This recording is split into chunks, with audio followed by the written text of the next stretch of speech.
అందరికీ praise the lord. Praise the lord. Praise the lord. దేవుని నామానికి మహిమ కలుగును గాక. నా పేరు జాషువా. నేను హెబ్రోన్లో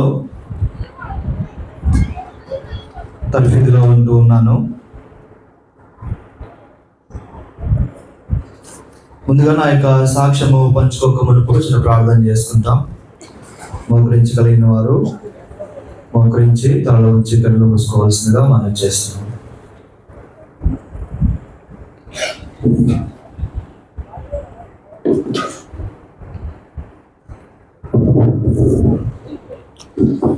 ప్రేమ నమ్మకం కలిగిన మా ప్రియమైన పరలోక తండ్రి యేసుక్రీస్తు ప్రభువా, నీ ఘనమైన శ్రేష్టమైన పరిశుద్ధమైన నామమును బట్టి వందనములు స్తోత్రం చెల్లించుకుంటూ ఈ సాయంకాల వేళ సమయంలో నర్సాపూర్ పట్టణంలో పరిశుద్ధ ఈ ప్రార్థనా మందిరంను మీరు ఆధారం చేసుకొని సమకూర్చినటువంటి యొక్క యవన జనాంగం బట్టి స్తోత్రం చెల్లించుకుంటూ ఇక్కడ జరిగిస్తున్న యొక్క పరిచర్య అనేక మందికి ఆశీర్వాదకరంగా దీవెనకరంగా ప్రార్థన చేస్తున్నాం.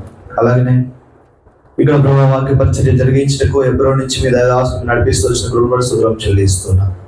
దానిలో భాగంగా అయోగ్యుడను, ఎన్నికలేని వాడను, బలహీనుడను నీ యొక్క పరిశుద్ధ జనముల మధ్య కూడా నిలబెట్టకు యోగ్యత లేని నన్ను మీరు కరుణించి నీ కృప ద్వారా ఎన్నుకొని నిలబెట్టి కొన్ని నిమిషంలో నాకు వ్యక్తిగత సాక్ష్యం పంచుకోవడానికి మీరు ఇచ్చిన అవకాశం పడి స్తోత్రం చెల్లించుకుంటూ మీరు నా జీవితంలో ఏ విధంగా ప్రభావం పనిచేస్తూ వచ్చినారు, నన్ను ఏ విధంగా రక్షించుకొని నన్ను జగత్తు నాది వేపరకు మునిపే యేసుక్రీస్తు ప్రభువులో మీరు ఎలా ఏర్పాటు చేసుకున్నారు, తద్వారా నా జీవితంలో మీరు జరిగించినటువంటి కొన్ని సంగతులు ఈ యొక్క ప్రియులతో పంచుకోవడానికి మీరు ఇచ్చిన అవకాశం స్తోత్రం చెల్లించుకుంటూ నీకు మహిమ తెచ్చే విధంగా మీరు నాతో మాట్లాడి కొన్ని సంగతులు మాకు తెలియజేయమని వేడుకుంటూ నీకే సకల మహిమ గతంలో ఆరోపిస్తూ సొంత మాటలు ఏవి కల్పిత మాటలు కాకుండా సంపూర్ణంగా ప్రభు మీద ఆధారపడి యథార్థమైన విధానంలో ప్రభా సాక్ష్యం పంచుకోవడానికి మీరే కృప చూపాల్సిందిగా వేడుకోవచ్చు. తద్వారా ప్రభా నిశ్చితమైతే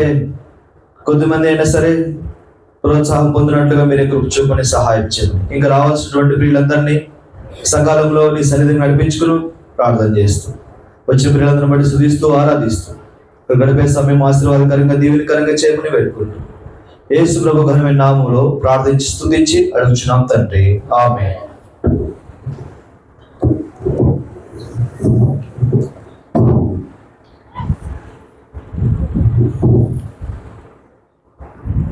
కీర్తనల గ్రంథము 2వ అధ్యాయము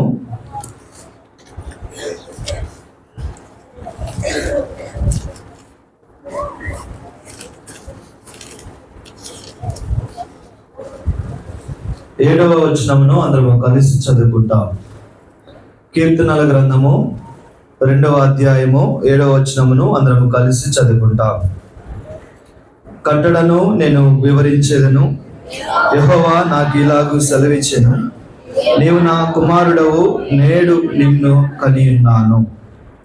మరి ఒక భాగము అపోస్తల కార్యములు 9వ అధ్యాయము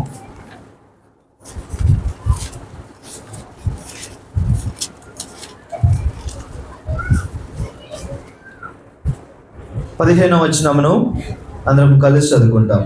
అపోస్తల కార్యములు 9:15.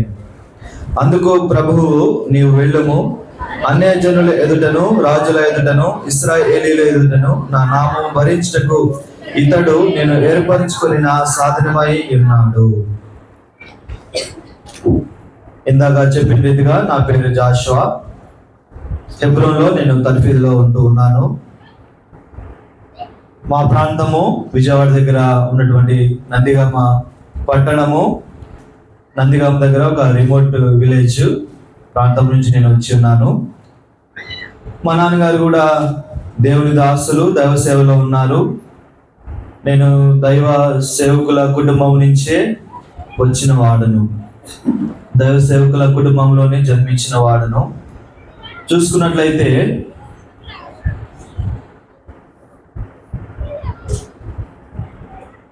మా నాన్నగారు ఆ యొక్క కృష్ణా జిల్లా నందిగామ పట్టణము పక్కన ఉన్నటువంటి ఒక రిమోట్ విలేజ్ లో కొన్ని సంవత్సరాలుగా దేవుని యొక్క సేవలో ఉంటూ ఉన్నారు. చిన్నప్పటి నుంచి కూడా నా యొక్క ఆలోచన విధానము ఎలా ఉండేదంటే,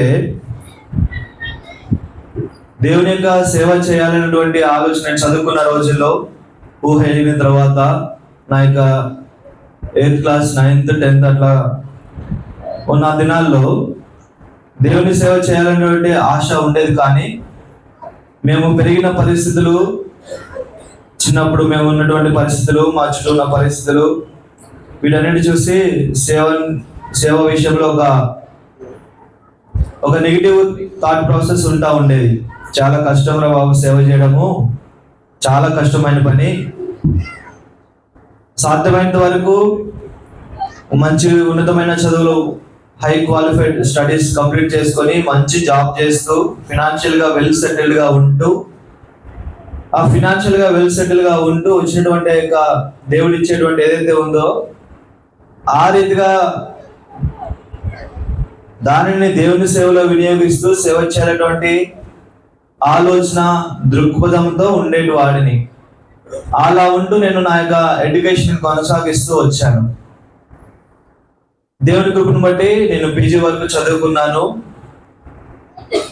అయితే మా తల్లిదండ్రులకు మాత్రము చిన్ననాటి నుంచి నా విషయంలో, వీడు ఎదిగిన తర్వాత దేవుని సేవలో ఉంటే బాగుంటది, దేవుని సేవ చేయాలి. మా ఇంట్లో నేను ప్రథమ కుమారుని, మేము 3 సంతానము, నేను మొదటిగా జన్మించాను. అది నా మీద ఎలాంటి బలవంతము చేయలేదు, కానీ వారి యొక్క ఆలోచన విధానం అలా ఉంటూ ఉండేది. ఆ ప్రకారంగా చూసుకుంటే, మొదటిగా నా యొక్క చిన్నప్పటి నుంచి మందిరంలోనే పెరిగాము. మందిరంలోనే మా నాన్నగారు సేవకుడు కాబట్టి మందిరంలో మైకులు పెట్టుకుంటూ పరిచయం చేస్తూ జాబ్ చేసుకుంటూ అన్ని పనులు చేసుకుంటూ అలా పెరుగుతూ వచ్చాము. ఆ రీతిగా మొదటిగా నా యొక్క బాప్తిస్మము చూసుకున్నట్లయితే పరిచయం అయితే చేస్తూ ఉన్నాము, మ్యాట్స్ వేస్తున్నాము, వంటశాలలో పనిచేస్తున్నాము, మందిరంలో అన్ని పనులు పులిపిడి తప్ప కింద ఉండేటువంటి అన్ని పనులు కూడా చేసుకుంటూ వస్తున్నాం. కానీ నేనైతే రక్షణ పొందలేదు. సాధారణంగా చూసుకుంటే మన యొక్క సహవాసంలో దేవుని యొక్క మందిరంలో చీపురు కూడా పట్టుకోవాలన్నా కూడా రక్షణ, మారు మనసు, రక్షణ, బాప్తిస్మ అనుభవం ఖచ్చితంగా ఉండాలి. అది మన యొక్క పూర్వీకులు, మన యొక్క దైవదాసు నేర్పించిన క్రమము. అయితే నేనైతే రక్షణ పొందలేదు, మారు మనసు కూడా పొందినట్టు ఒక కన్ఫ్యూజన్ స్టేట్లో ఉండేవాడిని. కానీ పరిచయలో మాత్రం పాల్గొంటూ ఉండేవాడిని. మైకులు పెట్టడము, వైర్లు తీయడము, లైట్లు ఇవన్నీ కూడా చేస్తూ ఉండేవాడిని. ఒక దినాన ప్రభు మాట్లాడుతూ వచ్చినాడు. ఇలాగనే స్పెషల్ మీటింగ్స్ జరుగుతూ ఉన్నాయి. తిమోతికి ఒకసారి మా ప్రాంతానికి వచ్చినారు, వాక్యం చెప్తా ఉన్నారు. మార్కు సువార్త 16వ అధ్యాయము 16వ వచనము ఆధారం చేసుకుని సువార్త మీటింగ్ లో ఆయన మాట్లాడుతూ ఉన్నారు. నమ్మి బాప్తిస్మము పొందినవాడు రక్షించబడును, నమ్మని వానికి శిక్ష విధించబడునని ఎంతో చక్కగా ఆ విషయ సువార్త చెప్తా ఉన్నారు తిమోతికి. అది 2011వ సంవత్సరము. నేను ఇంటర్మీడియట్ స్టడీ కంప్లీట్ అయిపోయి వేసవికాలం సెలవులు, సమ్మర్ హాలిడేస్ లో మా ప్రాంతంలో జరిగిన మీటింగ్స్ అందులో వచ్చినారు, వాక్యం చెప్తా ఉన్నారు. మొదటిగానేమో కీర్తన గ్రంథము 2వ అధ్యాయం 7వ వచనం తీసుకొని, నీవు నా కుమారుడు, నేను నేడు నిన్ను కనియున్నానని మొదలుపెట్టి చివరిగా వచ్చేసరికి కన్క్లూజన్ లో ఏం మాట్లాడుతూ వచ్చారంటే, నమ్మి బాప్తిస్మము పొందినవాడు రక్షించబడును. ఆ దినాన ప్రభు నాతో మాట్లాడుతూ వచ్చిన కారణం చేత నమ్మని వానికి శిక్ష విధించబడిన మాట నన్ను చాలా తీవ్రంగా ఆలోచింపజేసింది. అప్పటికే ఇంటర్మీడియట్ అయిపోయింది, 10th ఇంటర్మీడియట్ అయిపోయింది, ఎగ్జామ్స్ రాశాను. అప్పటికే క్రమక్రమంగా నేను ఆలోచిస్తూ ఉన్నాను. మారు మనసు పొందాను, అప్పటికి రక్షణ తీర్మానం చేసుకున్నాను, కానీ బాప్తిస్మం తీసుకోలేదు. అలా జరుగుతున్న సమయంలో దేవుడు నాతో మాట్లాడుతూ వచ్చినాడు. మరి శిక్ష విధించబడి, మరి ఆ శిక్ష భూమి మీద దేవుడు ఇస్తాడా? బాప్తిస్మం తీసుకోకుండా ఉంటే లేకపోతే చనిపోయినాక శిక్ష వస్తుందా? ఇలాగ ఒక పరి విధాలుగా అనేకమైన విధానంలో అనేకమైన ఆలోచనలు నాలో కలుగుతా వచ్చాయి. ఒక భయం కూడా కలిగింది. అరే ఇంతకాలం నేను మా పేరెంట్స్ ఇంకా మందిరంలో పెద్దవాళ్ళు చాలాసార్లు హెచ్చరించారు, మారు మనసు పొందకుండా, రక్షణ పొందకుండా, బాప్తిస్మం తీసుకోకుండా పరిచయం చేయకూడదు, మందిరంలో ఖచ్చితంగా తీసుకోవాలని ఎంకరేజ్ చేస్తూ వచ్చారు. ఆయన కూడా నేను వాటిని పెట్టి అలా కొనసాగుతూ వచ్చాను. కానీ అది ఆ యొక్క వర్తమానంలో వాక్యం విని నేను తీర్మానం చేసుకొని బాప్తిసం తీసుకున్న వాడుగా ఉన్నాను. ఆ తర్వాత నా యొక్క స్టడీస్ దాన్ని నేను ముందుకు తీసుకెళ్తా ఉన్నాను. అలాగే ఇంకా పీజీ చేస్తూ ఉన్నాను విజయవాడలో. చేస్తున్న దినాల్లో ఇంకా అప్పుడు ఒక బలమైన డిటర్మినేషన్ అప్పుడు కలిగి ఉన్నాను. ఏంటంటే ఖచ్చితంగా అయితే సేవ చేయకూడదు, ఖచ్చితంగా చేయకూడదు, ఖచ్చితంగా జాబ్ సంపాదించాలి, మంచి జాబ్, మంచి పొజిషన్లో ఉండాలి, ఫినాన్షియల్గా మంచి ఒక బలమైన విధానంలో పటిష్టంగా ఉండాలి. అలా ఉండి దేవుని సేవలో కొనసాగాలనే ఒక బలమైన ఆలోచనతో నేను చదువుకుంటూ ఉండేవాడిని.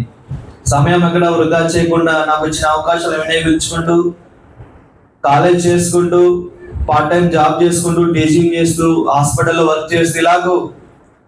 ఎందుకంటే పెద్దవాడిని అయితే వచ్చాను, ఇంట్లో బాధ్యతలు అవి కూడా ఆ విధంగా ఉండేది. అదే టైం ఇంకా పరిచర్యకు కూడా వెళ్తూ ఉండేవాడిని. చిన్న చిన్న మా చుట్టుపక్కల ఉన్నటువంటి ప్రాంతాల్లో మరి ఉన్నటువంటి యొక్క పరిచర్యకు, వాక్ పరిచర్యకు కూడా వెళ్తూ ఉండేవాడిని. ఆ రీతిగా వెళ్తున్న తరుణంలో పీజీ అయిపోయింది, 2 years కంప్లీట్ అయింది. ఎప్పుడైతే ఇంకా last 6 months, second year last sem, 4th sem, ఆ టైంలో ఫీల్డ్ వర్క్కి పంపించారు. ఫీల్డ్ వర్క్ చేస్తున్నాము.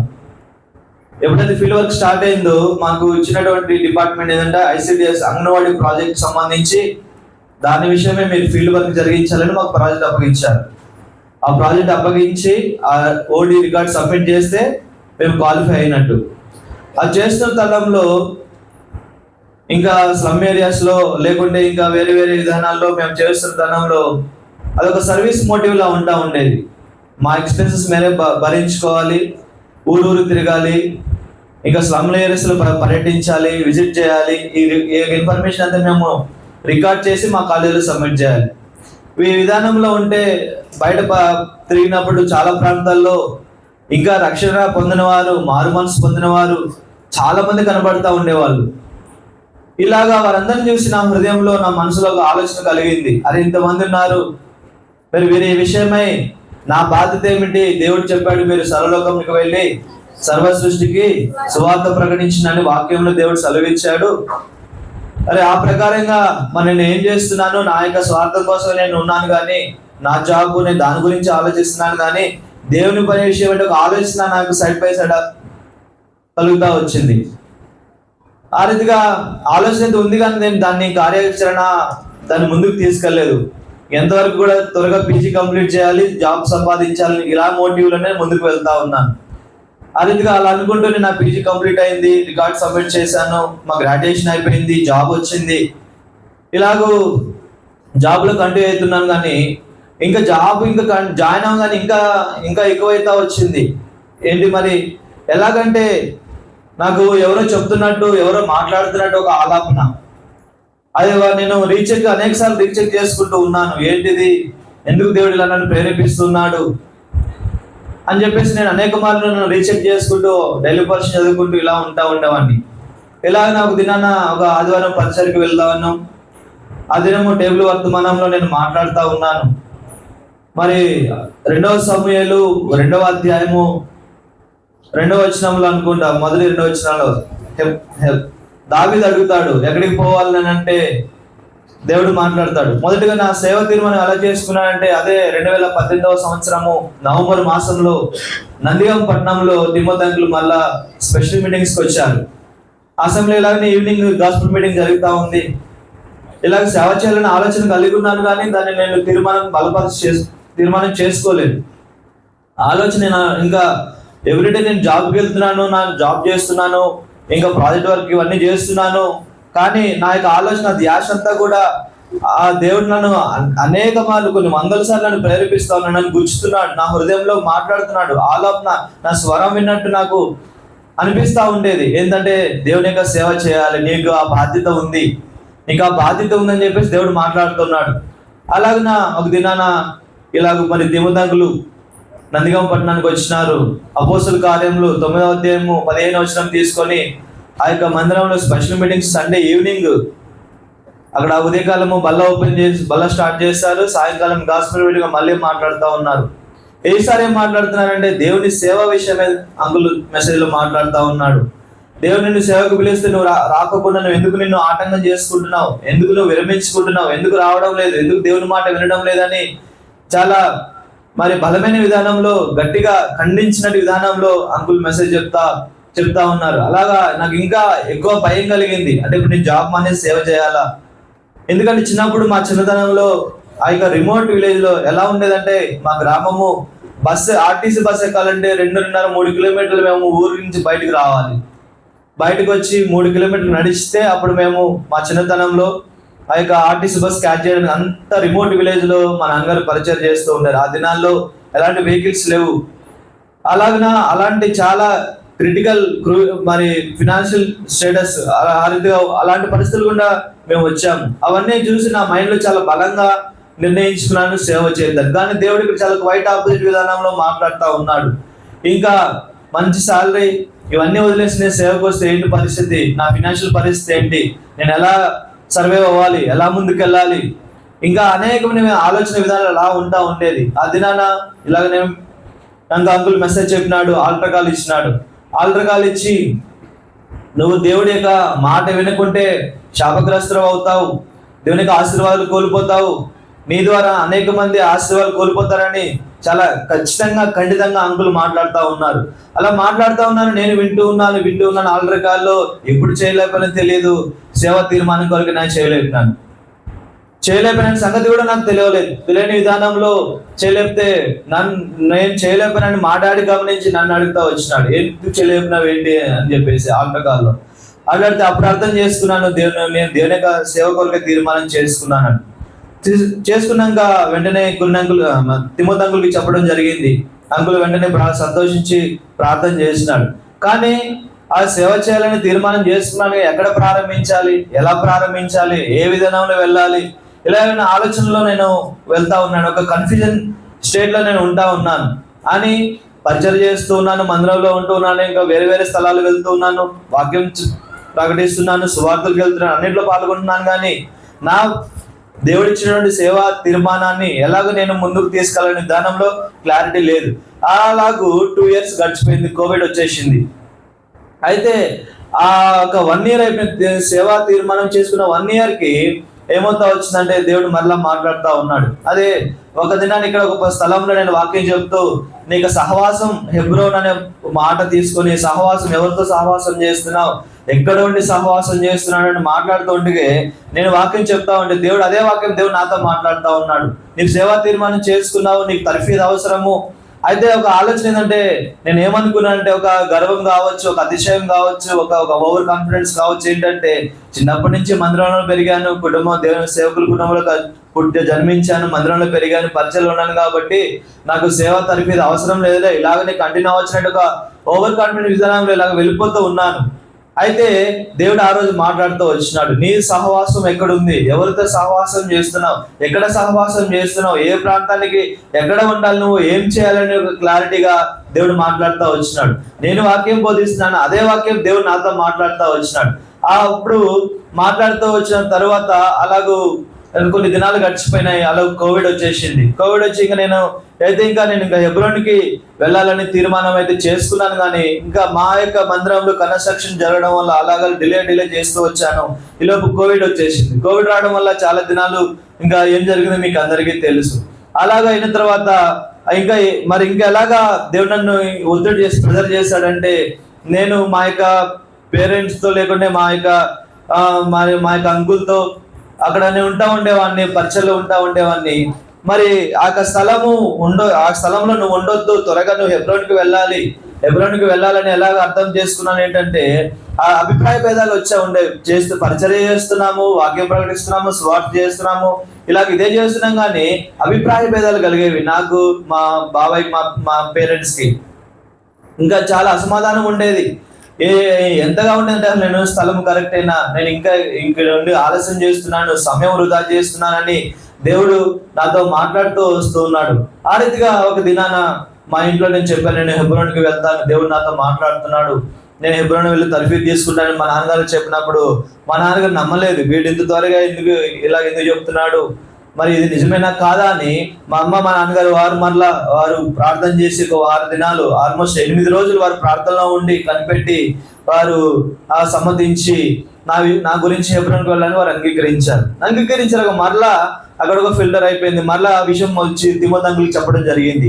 మా డాడీ ఫోన్ చేసి, అంకుల్ ఇలాగా వీడు దేవుని సేవకు తీర్మానం చేసుకున్నాడు, పలానా 2018 సంవత్సరంలో మీరు నందిగామ వచ్చినప్పుడు అది చాలా ఆలస్యం చేశాడు, ఇప్పుడు వెళ్ళాలని సిద్ధపడ్డాడు, దీని విషయమే మీరు ప్రార్థన చేసి చెప్పండి అంటే తిమోతి అంకుల్ మళ్ళీ ఒక 1 వీక్ టైం తీసుకునే సరే నేను కన్ఫర్మ్ చేసి ప్రార్థన చేసి చెప్తాను అంకుల్ వెంటనే ఓకే అన్నాడు, రమ్మని చెప్పలేదు.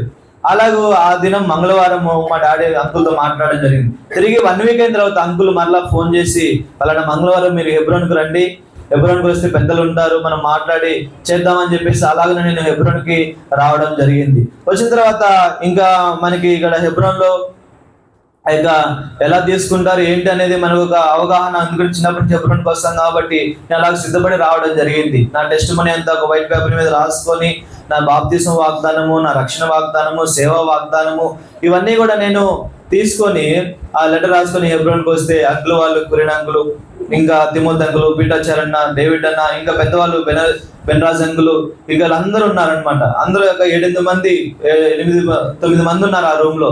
అది చూడగానే ఒక భయం వేసింది, ఒక టెన్షన్ వచ్చింది, శివలింగం వచ్చింది. ఏంటో ఇంతమంది ఉన్నారు, ఏమేమి అడుగుతారు ఏంటో అని చెప్పేసి అడిగితే ఇంకా అంకుల్ చెప్పినాడు, వీడు నా మనవాళ్ళు అంటాడు, నాకు వీళ్ళ కుటుంబము నాకు చాలా సంవత్సరాల నుంచి పరిచయం అని చెప్పేసి అంకుల్ నన్ను రిఫర్ చేస్తే అందరూ నవ్వి నన్ను ఇంకా పీఠాచారణ వీళ్ళందరూ కూడా అడుగుతా వచ్చారు, ఇంటర్వ్యూ చేశారు. మరి గురునంకులు కూడా అడుగుతా వచ్చాడు, సమాధానం చెప్పడం జరిగింది. అలాగనే నన్ను ప్రార్థన చేసి లోపలికి తీసుకున్నారు. అయితే ఇదంతా ఒక ఎత్తు. ఇంకా నేను హెబ్రోన్కి వచ్చినాక దేవుడు నా జీవితంలో ఎలా పనిచేశాడు అనేది ఒక 2 నిమిషాలు చెప్పి మేము ముగిస్తాను. నాకు సాధారణంగా చిన్నప్పటి నుంచి కూడా అది ఆస్తమా అనేటువంటి డిసీజ్ నాకు ఉంది. నేను ఎక్కువ కూల్ వాటర్ తాగినా, కూల్ డ్రింక్స్ తాగినా, స్వీట్ ఐటమ్స్ ఇలాగే తిన్నా కూడా వెంటనే నేను ఇంకా అస్వస్థతకు గురైపోయేవాడిని. ఇంకా ఆస్తమా ఆయాసం వచ్చేది, కూర్చోలేను, పడుకోలేను, నించోలేను. అదొక మరి చాలా అలాంటి పరిస్థితుల్లో నన్ను వెళ్ళిపోతాను అనమాట. అయితే హెబ్రోన్కి వచ్చే కొన్ని ఇయర్స్ నాకు తగ్గింది, కానీ మరలా హెబ్రోన్కి వచ్చినాక నాకు ఇచ్చినాక ఎవరికైనా కూడా జనరల్ డ్యూటీ ఇస్తారు కొన్ని నెలలు, కొన్ని రోజులు. అలాగే నేను కూడా డ్యూటీలో ఉన్నాను, డ్యూటీ చేస్తున్నాను. ఒక 11 రోజులు కంటిన్యూగా ఒక వుడ్ వర్క్ చేస్తా ఉన్నాము ఒక మధుర లోపల హెబ్రోన్లో. ఆ కంటిన్యూ మాస్క్ ఇచ్చారు, ప్రికాషన్స్ తీసుకున్నాను. అలాగా వర్క్ చేస్తుండడం వల్ల ఎలాగో తెలియదు, కానీ డస్ట్ లోపల మరలా నా యొక్క డిసీజ్ బయటపడింది. చాలా భయపడ్డాను. ఏంటో నేను ఇక్కడ ఉండడం దేవుని చిత్తమైనా, ఎందుకు దేవుడు నాకు ఇది అనుమతించాడు అని చెప్పేసి చాలా భయపడి అలాగూ మరి నేను భయపడతా వచ్చాను. కానీ దేవుడు ఆశ్చర్య విధానంలో దేవుడు నన్ను స్వస్థపరిచాడు. అలా నేను కంటిన్యూ అవుతా వచ్చాను. ఈలోగా 2020 సంవత్సరము నవంబర్ మాసంలో ఏమవుతా వచ్చిందంటే, దేవుడు అన్నకి నవంబర్ 28వ తారీఖున దేవుడు అన్నకి కోవిడ్ వచ్చింది. కోవిడ్ వస్తే అప్పుడు అన్నని హాస్పిటల్కి అడ్మిట్ చేసాము. అన్న హాస్పిటల్ అడ్మిట్ అయ్యారు. అప్పుడు ఏమవుతా వచ్చిందంటే, ఇంకా అన్న దగ్గర ఎవరెవరు ఉండాలి, ఇంకా అసిస్టెంట్స్ గా ఉండాలి. ఇంకా నాకు తెలియకుండానే నేను ఉంటానని చెప్పేసి అన్న దగ్గర ఉండటం జరిగింది. నేను గొప్పగా చెప్పడం లేదు, అతిశయంగా చెప్పడం లేదు, కానీ నేను ఆస్తమా పేషెంట్, నాకు లంగ్స్ ప్రాబ్లం ఉంది. ఇంకా అయినా కూడా నాకు ఎలాంటి అన్న దగ్గర ఉన్నాను అంటే, నేను వేరే రూమ్ లో, అన్న ఒక రూమ్ లో ఉండేవారు. ఆ అన్నకి భోజనం ఇవ్వడము, టాబ్లెట్స్ ఇవ్వడము, దగ్గరుండి చూసుకోవడం అలాంటి చేసేవాడిని. నేను ఏమి కూడా ఒక్క టాబ్లెట్ వేసుకోలేదు, ఒక మాస్క్, గ్లౌజ్ కూడా వేసుకోలేదు. అలాగే అన్నతో పాటు 21 డేస్ నేను హాస్పిటల్లో ఉన్నాను. ఉన్నప్పుడు కూడా నాకు ఎలాంటి ఆ యొక్క కోవిడ్ కానీ సిమ్టమ్స్ ఏవి కూడా నా బాడీకి వచ్చినట్టు కూడా నేను గుర్తించలేదు. ఆ రీతిగా అంటే నేను సేవగా హెబ్రోన్కి వచ్చినప్పుడు ఒక నిబంధన దేవునితో చేసుకున్నాను. నేను మొదటగా జాబ్ వదిలిపెట్టాను కనుక నాకు నా ఫినాన్షియల్ స్టేటస్ కనుక కావాల్సిన అవసరాలను నీవే తీర్చాలని దేవునితో నేను నిబంధన చేసుకున్నా. రెండవది, నాకు ఆరోగ్యం బాగోదు. ఒక జాబ్ చేస్తా ఉన్నప్పుడు ఆరోగ్యం మంచిగా లేకుండా వెంటనే చేతుల అమౌంట్ ఉంటాయి కాబట్టి అక్కడ హాస్పిటల్కి వెళ్ళడము, ట్రీట్మెంట్ చేసి ఇవన్నీ చేస్తాను. మరి సేవలో ఉంటే అవన్నీ కష్టం ప్రభువా, కాబట్టి నీ మీద నేను ఆధారపడుతున్నాను, నీవే దాని విషయంలో కూడా నీవే చూసుకోవాలని దాని విషయంలో కూడా దేవుడు చాలా ఆశ్చర్యకరమైన విధానంలో, అద్భుతమైన విధానంలో నన్ను దేవుడు సేవ్ చేస్తూ వచ్చాడు. ఆ యొక్క కోవిడ్ ఆ moment Covid second wave start అయింది, నవంబర్ అయిపోయింది, డిసెంబర్ వచ్చింది.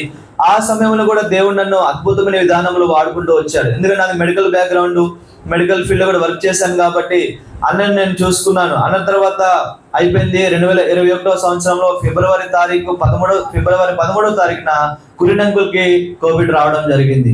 కోవిడ్ వచ్చినప్పుడు అంకుల్ కూడా చూసుకోమని అన్న వాళ్ళు నాకు చెప్పినప్పుడు అంకుల్తో పాటు హాస్పిటల్లో 24 days ఉన్నాను.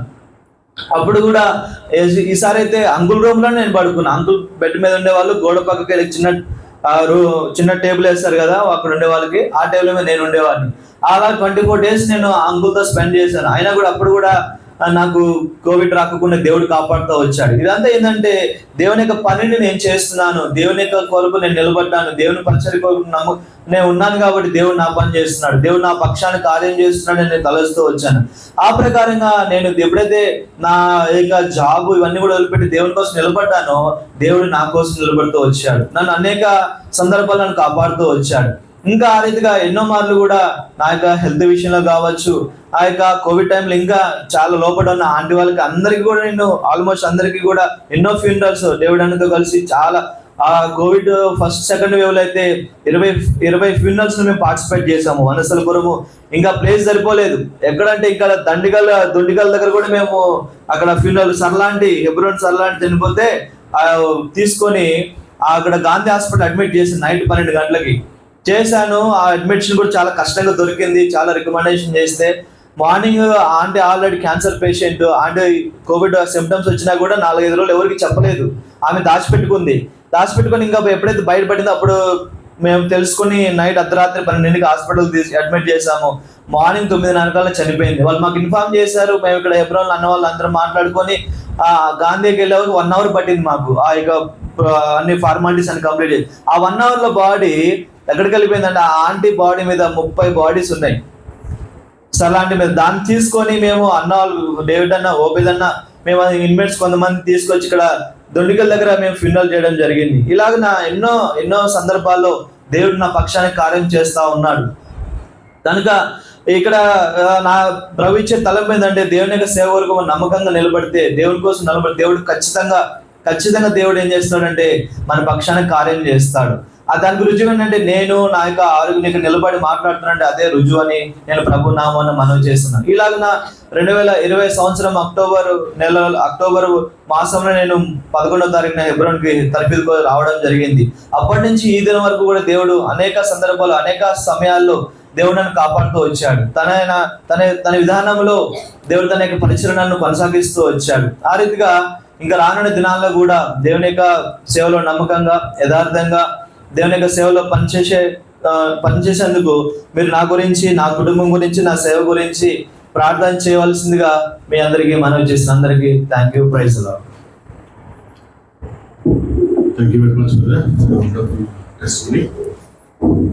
సోదరులు జాషువా యొక్క టెస్టిమనీ కొరకు మార్క్ అన్న ప్రార్థన చేస్తారు.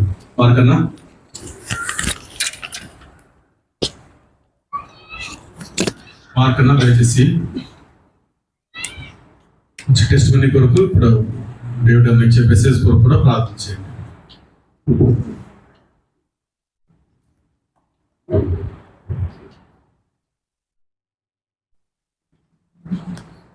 ప్రార్థన అయిపోయిన తర్వాత మనం ఒక పాట పాడుకుంటాం. పాట అయిన తర్వాత మేము ఏం వేస్తాను కదా.